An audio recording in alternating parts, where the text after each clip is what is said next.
तो बच्चों स्वागत है सभी का फिर से एक बार बैड विकेट पे के ऑनलाइन सेशन में। और आज हम लोग लेकर आए हैं आप लोगों के लिए 50 एमसीक्यू सीरीज का अगला चैप्टर। तो अभी तक हम लोगों ने केमिस्ट्री के 3 चैप्टर कवर कर लिए, बायोलॉजी के 4 चैप्टर कवर कर लिए और आज हमारा फिजिक्स का first chapter that is light, reflection and refraction. तो बिना देरी किए फटाफट से आज अपने 50 एमसीक्यूज को खत्म करते हैं। पहला क्वेश्चन हमें दिया गया है, the image formed by a plane mirror is, एक प्लेन मिरर के द्वारा बनने वाली जो इमेज होती है वो कैसी होती है। तो याद रखना हमेशा कि एक प्लेन मिरर के द्वारा हमेशा वर्चुअल और इरेक्ट इमेज हमें देखने को मिलेगी। Second question, the focal length of a plane mirror is, किसी प्लेन मिरर की फोकल लेंथ कैसी होती है। तो प्लेन मिरर की फोकल लेंथ होती है इन्फिनिटी। ठीक है, कि प्लेन मिरर जो होता है वो एक तरह का पार्ट माना जाता है किसी स्फीयर का, और इसकी जो रेडियस होती है वो इनफाइनेटली बहुत ज़्यादा बड़ी होती है, इसीलिए इसकी फोकल लेंथ इन्फिनिटी मानी जाती है। Third question, the radius of curvature of a plane mirror, किसी भी प्लेन मिरर का रेडियस ऑफ कर्वेचर क्या होगा।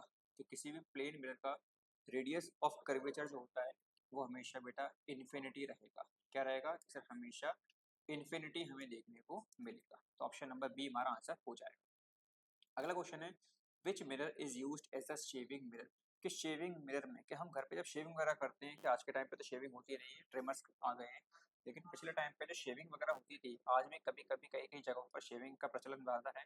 तो वो शेविंग मिरर जो है वो शेविंग मिरर का हम कौन से मिरर का इस्तेमाल करते हैं। तो शेविंग मिरर में हमेशा हम कॉनकेव मिरर का इस्तेमाल करते हैं। तो ऑप्शन नंबर ए हमारा आंसर हो जाएगा। Question number 5, a concave mirror forms a virtual image when the object is, कि एक कॉनकेव मिरर, क्या बोला गया है कि एक कॉनकेव मिरर क्या बना रहा है, ये कॉनकेव मिरर वर्चुअल इमेज बना रहा है कि जब ऑब्जेक्ट को क्या करते हैं, इसे जब ऑब्जेक्ट को हम बिटवीन फोकस एंड पोल रखते हैं, बिटवीन फोकस एंड पोल जब हम किसी ऑब्जेक्ट को रखते हैं यहाँ पर, तो उसकी जो इमेज होती है वो बनती है वर्चुअल। और तो कैसी बनती है सर, वो वर्चुअल बनती है। क्वेश्चन नंबर 6 में दिया गया है, a convex mirror always forms image which is, कि एक कॉन्वेक्स मिरर हमेशा एक इमेज बनाता है जो कि कैसी है। तो एक कॉन्वेक्स मिरर, याद रखना हमेशा कि कॉन्वेक्स मिरर जो होता है वो हमेशा ही वर्चुअल और इरेक्ट इमेज बनाता है, क्योंकि कॉन्वेक्स मिरर में दो ही इमेज बनती है और दोनों ही कैसी हैं, वर्चुअल और erect. Question 7, the mirror formula is, तो बेटा मिरर फॉर्मूला होता है 1/f is equals to 1/u plus 1/v। ठीक है, तो हमारा ऑप्शन नंबर ए आंसर हो जाएगा। क्वेश्चन नंबर 8 हमें दिया गया था, power of lens is measured in, के लेंस की पावर किस में मेजर की जाती है। तो लेंस की पावर जो होती है वो मेजर की जाती है डायप्टर, इसको हम कैपिटल डी से भी डिनोट करते हैं। ठीक है, इसीलिए कभी भी क्वेश्चन आ जाए कि लेंस की पावर किस में डिनोट करते हैं, तो लेंस की पावर को मेजर करने के लिए हम डायप्टर एसआई यूनिट का इस्तेमाल करते हैं। क्वेश्चन नंबर 9, कि nature of image formed by concave mirror at C, कि सी पर सेंटर ऑफ कर्वेचर पर बनने वाली जो इमेज है उसका नेचर कैसा होगा, अगर वो मिरर कौन सा है, किसे अगर वो मिरर हमारा है कॉनकेव मिरर। तो याद रखना हमेशा कॉनकेव मिरर में अगर सेंटर ऑफ कर्वेचर पर ही इमेज बनती है तो वो जो इमेज होगी वो पहला कैसे रियल होगी, दूसरा इन्वर्टेड होगी, और तीसरा हम कह सकते हैं कि same size of the object, object के साइज के सेम होगी। तो हम कह सकते हैं कि रियल, इन्वर्टेड और वर्चुअल। ऑप्शन नंबर ए हमारा आंसर हो जाएगा। क्वेश्चन 10 दिया है, a convex lens is also called, convex lens जो होता है वो कॉन्वेक्स लेंस को और भी क्या कहा जाता है। तो कॉन्वेक्स लेंस को हम कन्वर्जिंग लेंस के नाम से भी जानते हैं, क्योंकि ये हमारी रेज को किसी एक सिंगल पॉइंट पर कन्वर्ज कर देता है, इसीलिए इसको कन्वर्जिंग लेंस भी कहा जाता है। क्वेश्चन नंबर 11 है, concave lens is also called, concave lens को क्या कहा जाता है। तो बेटा कॉनकेव लेंस को कहा जाता है डाइवर्जिंग लेंस, ये ठीक उसका उल्टा है कन्वर्जिंग लेंस का। ये क्या कर रहा है कि सर ये रेज को डाइवर्स करता है, डाइवर्स करता है मतलब बिखेर देता है, इसीलिए इसको डाइवर्जिंग लेंस भी कहा जाता है। ठीक है, क्वेश्चन नंबर 12 दिया गया है कि रियल इमेज आर ऑलवेज, कि रियल इमेज जो होती है वो हमेशा कैसी होती है। कि बेटा रियल इमेज जो होती है वो रियल इमेज हमेशा कैसी होती है, कि सर रियल इमेज हमेशा इन्वर्टेड होती है। कैसी होती है कि सर वो हमेशा इन्वर्टेड होती है, रियल इमेज हमेशा इन्वर्टेड होती है with respect to object, object के सापेक्ष रियल इमेज हमेशा इन्वर्टेड देखने को मिलेगी, तो ऑप्शन नंबर ए हमारा आंसर हो जाएगा। क्वेश्चन नंबर 13 में दिया गया है कि वर्चुअल इमेजेस आर ऑलवेज, के वर्चुअल इमेजेस हमेशा कैसी होती हैं, तो याद रखना जिस तरह से रियल इमेज हमेशा इन्वर्टेड थी वैसे ही वर्चुअल इमेज हमेशा रहती है इरेक्ट। कैसी? कि सर इरेक्ट, ऑप्शन नंबर ए हमारा इरेक्ट आंसर हो जाएगा। क्वेश्चन नंबर 14 में दिया गया है कि mirror used in rear view mirrors in vehicle, कि जो हमारी व्हीकल्स होती, जो हमारी कार वगैरह है, उन कार में जो रियर व्यू मिरर होता है उस रियर व्यू मिरर में कौन से मिरर का हम इस्तेमाल करते हैं। याद रखना हमेशा कि ऐसे टाइम पर हम कॉन्वेक्स मिरर का इस्तेमाल करेंगे। किसका? कि सर हम कॉन्वेक्स मिरर का इस्तेमाल करेंगे। क्यों? क्योंकि ये हमें वाइडर फील्ड व्यू प्रोवाइड करवाता है। ये हमें वाइडर फील्ड व्यू प्रोवाइड करवाता है, इसीलिए हम यहाँ पर क्वेश्चन नंबर 14 में option number B convex mirror पर टिक लगा देंगे।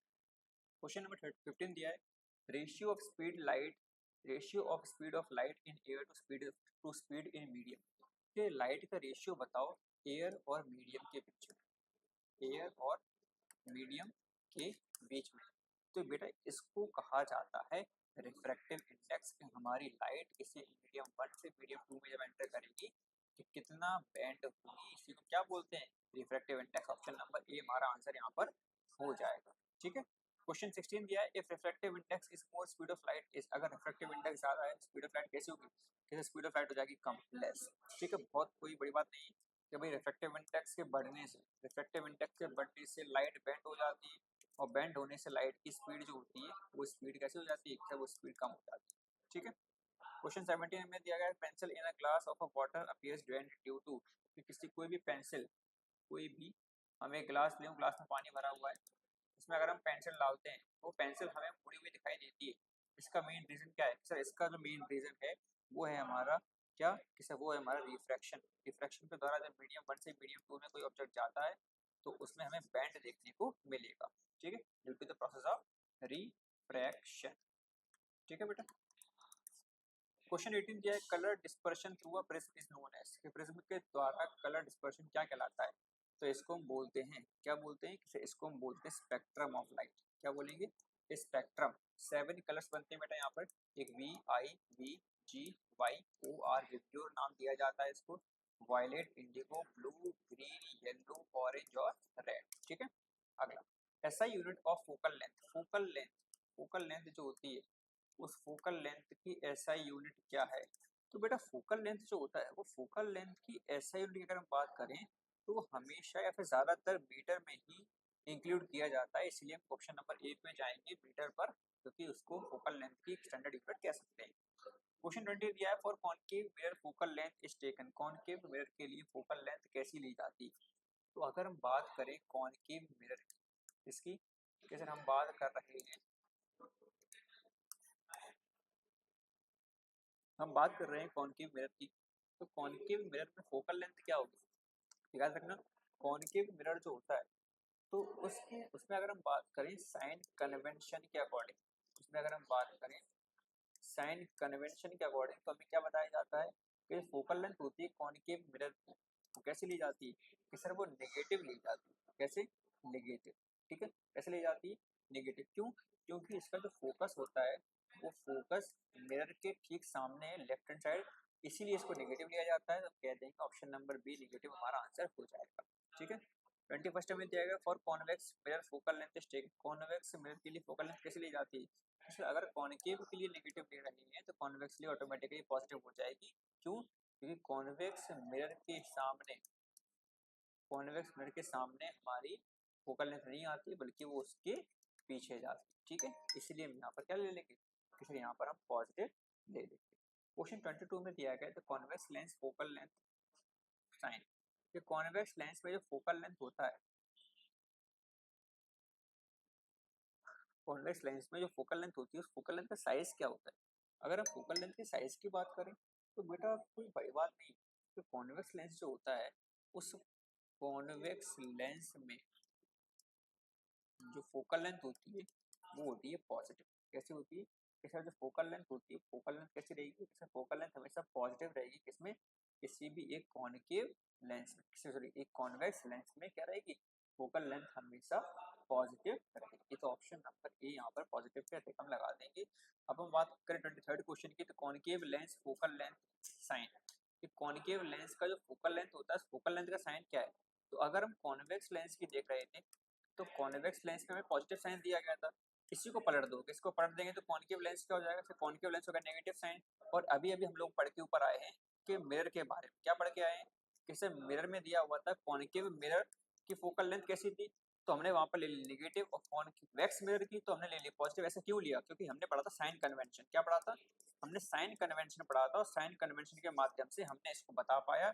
इसीलिए 23rd क्वेश्चन का जो हमारा आंसर होगा क्या हो जाएगा, इसे 23rd क्वेश्चन का आंसर हमारा ऑप्शन नंबर बी नेगेटिव हो जाएगा। ठीक है।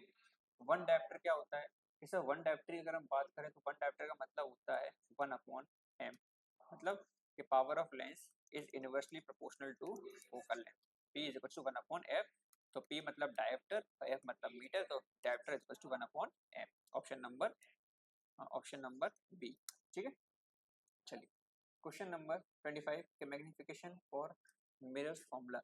कि मिरर फॉर्मूला के लिए मैग्निफिकेशन क्या होगा। अगर हम मिरर फॉर्मूला के लिए मैग्निफिकेशन की बात करें, तो यहाँ पर हमारे पास जो फॉर्मूला बनता है वो बनता है या तो m is equal to h1/h2, जो कि मैं दिया नहीं है, बचा फिर माइनस का v अपॉन यू, जो कि हमारा ऑप्शन नंबर बी है। तो इस पर हम टिक लगा देंगे, बेझड़क कोई दिक्कत नहीं आएगी। क्वेश्चन 26 में दिया गया था पावर ऑफ लेंस फॉर्मूला के, लेंस फॉर्मूला का पावर ऑफ लेंस का फॉर्मूला क्या होता है, जैसे p is equal to 1/f, okay आपने बताया था। तो p is equal to 1/f, option number B पर हम टिक लगा देंगे। A concave mirror forms image of object at infinity at, कि एक कॉनकेव मिरर किसी भी ऑब्जेक्ट की इमेज कहाँ बना रहा है, इन्फिनिटी पर बना रहा है। तो ऑब्जेक्ट कहाँ होगा, सर ऑब्जेक्ट होगा फोकस पर। हमने पढ़ रखा है कि इन्फिनिटी से आने वाली रेस फोकस पर इकट्ठी होंगी, और फोकस से आने वाली रेस कहाँ हो जाएंगी, जैसे फोकस से आने वाली रेस इन्फिनिटी पर चली जाएंगी। तो ऑप्शन नंबर सी हमारा एट एफ फोकस हमारा आंसर हो जाएगा। 28 में दिया गया है concave mirror object at centre of curvature image at, कि कॉनकेव मिरर में जो ऑब्जेक्ट होता है वो ऑब्जेक्ट कहाँ रखा है, सी पे रखा हुआ है। तो ऑब्जेक्ट अगर सी पे है तो इमेज कहाँ होगी, हम लोगों ने पढ़ रखा है कि अगर ऑब्जेक्ट सी पर है तो इमेज हमेशा कॉनकेव मिरर में कहाँ बनती है, कि सी पर सेम साइज की सेम जगह बनती है। तो हम ऑब्जेक्ट के इमेज भी कहाँ लगा देंगे, एट सी। तो हमारा ऑप्शन नंबर सी यहाँ पर आंसर हो जाएगा। Convex mirror forms image always, convex mirror में हमेशा इमेज कैसी बनती है, कि सर हमेशा इमेज बनती है बिहाइंड द मिरर, मिरर के पीछे हमें देखने को मिलेगी। तो ऑप्शन नंबर सी हमारा आंसर हो जाएगा। और डाइवर्जिंग मिरर इज, एक डाइवर्जिंग मिरर क्या होता है, याद रखना मिरर दो टाइप के होते हैं, एक होता है डाइवर्जिंग और एक होता है कन्वर्जिंग। डाइवर्जिंग की अगर हम बात करें, जो डाइवर्जिंग मिरर होता है वो होता है कॉन्वेक्स, क्या होता है जैसे कॉन्वेक्स, और कन्वर्जिंग मिरर होता है कॉनकेव। ठीक है, याद रखना इसको हमेशा। डाइवर्जिंग मिरर पूछा गया है तो कॉन्वेक्स पर हम टिक लगा देंगे, ऑप्शन नंबर बी हमारा आंसर हो जाएगा। 31st क्वेश्चन दिया है spherical mirror law of reflection. Spherical mirror law of reflection क्या होगा।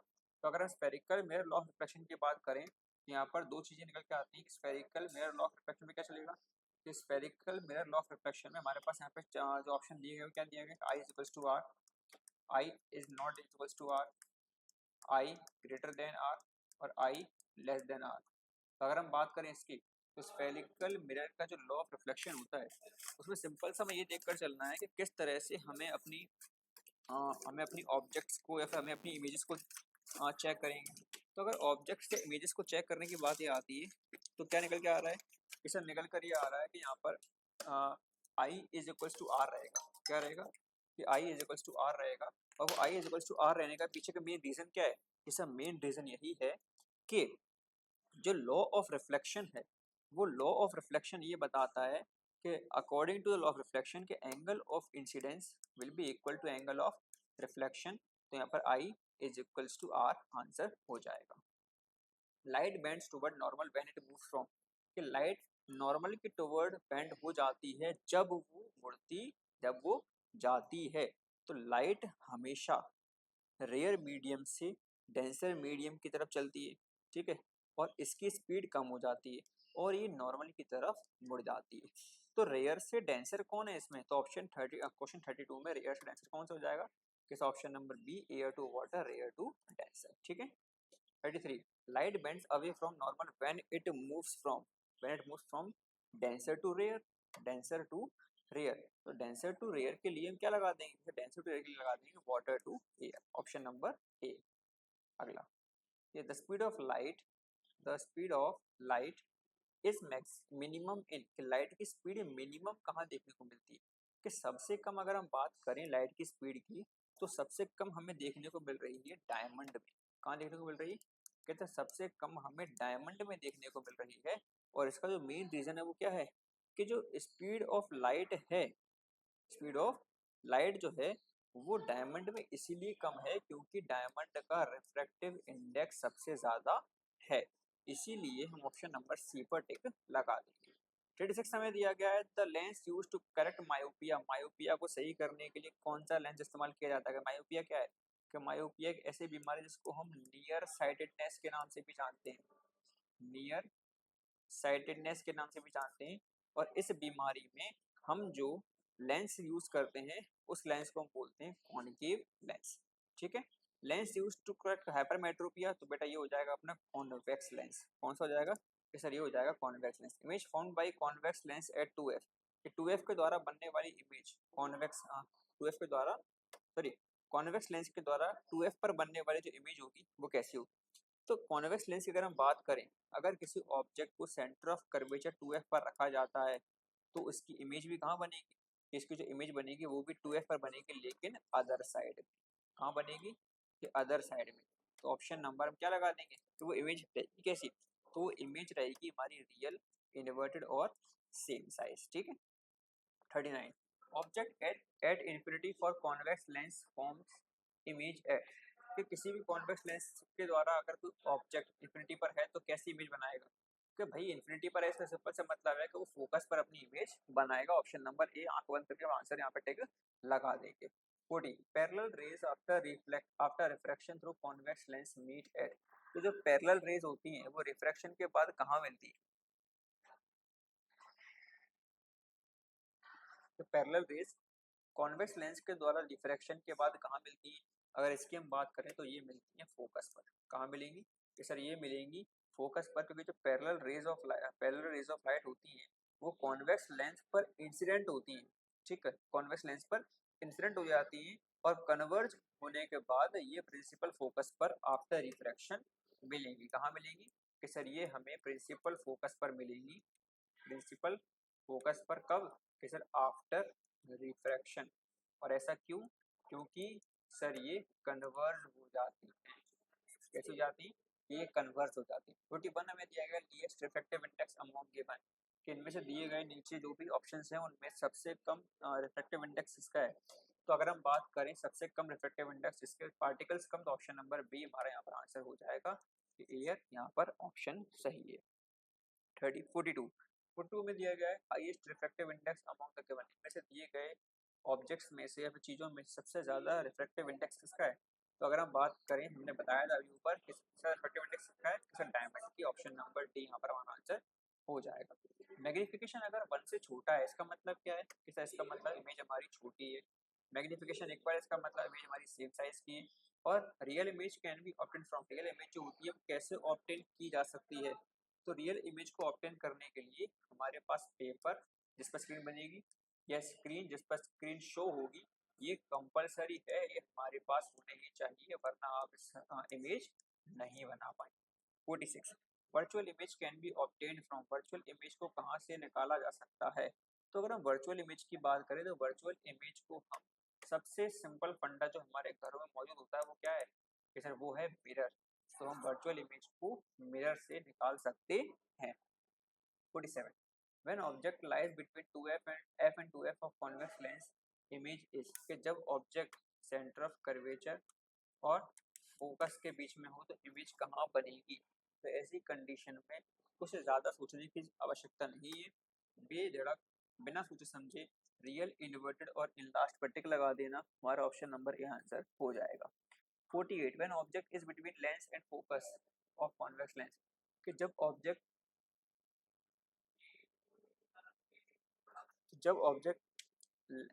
फोकस और लेंस के बीच में बनता है तो उस टाइम की जो इमेज होगी वो इमेज कैसे बनेगी, तो बेटा याद रखना वो जो इमेज बनेगी वर्चुअल, इरेक्ट और इनलार्ज। कैसे बनेगी कि सर वो बनेगी वर्चुअल, इरेक्ट और इनलार्ज। इसका मेन रीजन क्या है कि कॉन्वेक्स लेंस के लिए कि जब कोई ऑब्जेक्ट ऑप्टिकल सेंटर और एफ के बीच में रहेगा, जब कोई ऑब्जेक्ट ऑप्टिकल सेंटर और एफ के बीच में रहेगा, ऐसी कंडीशन में वो वर्चुअल, इरेक्ट और इनलार्ज इमेज हमें लाकर देगा। ठीक है। Question 48, when object is between lens and F of convex lens, कि जब ऑब्जेक्ट फोकस और सेंटर ऑफ कर्वेचर के बीच में दिया गया है, तो ऐसी कंडीशन में हम क्या करेंगे कि जब ऑब्जेक्ट फोकस और सेंटर ऑफ कर्वेचर के बीच में दिया गया है, ठीक है, सॉरी, हाँ फोकस, जब ऑब्जेक्ट हमारा लेंस और फोकस के बीच में दिया गया है, तो ऐसी कंडीशन में याद रखना कि ये जो कंडीशन होती है वो होती है वर्चुअल, इरेक्ट और इनलास्ट की। किसकी होगी कि सर ये जो कंडीशन होती है वो होती है वर्चुअल, इरेक्ट और इनलास्ट की, जो अभी हमने बताया था। ऑप्शन नंबर बी हमारा आंसर हो जाएगा। लास्ट क्वेश्चन हमारे दो बचे हुए हैं कि व्हाई व्हेन रे passes through optical centre of lens it, कि जब ray optical centre of lens से गुजरती है तो क्या होता है। तो ऐसी कंडीशन में जो रेज होती हैं वो रेज स्ट्रेट चली जाती हैं, हमें कोई बेंड देखने को नहीं मिलता। तो ऑप्शन नंबर सी हमारा आंसर हो जाएगा। अब बात ये आती है कि ऐसा क्यों, कि जो रे ऑफ लाइट है वो जो ऑप्टिकल सेंटर से निकल रही है वो सीधी जाएगी बिना किसी डेविएशन, बिना किसी डेविएशन या फिर सर कि बिना किसी डेविएशन या फिर क्या हो सकता है, क्या ले सकते हैं, हाँ बेंडिंग, बिना किसी डेविएशन और बिना किसी बेंडिंग के वो सीधी निकल जाएगी। तो आज की हमारी सीरीज का लास्ट क्वेश्चन है कि eye defect in which far object not seen clearly, एक ऐसा आई डिफेक्ट इसमें दूर का ऑब्जेक्ट हमें क्लियरली दिखाई नहीं देता, तो इसको हम बोलते हैं नियर साइटेडनेस। तो मायोपिया हमारा यहाँ पर आंसर हो जाएगा। तो बहुत शानदार तरीके से हम लोगों ने आज की लाइट रिफ्लेक्शन और रिफ्रैक्शन वाला पार्ट कवर कर लिया है। जुड़े रहिए हमारे साथ, बने रहिए और देखते रहिए वाइट व्यू अकेडमी, और दोस्तों को शेयर करना, सब्सक्राइब करना, बेल आइकन दबाना ना भूलें।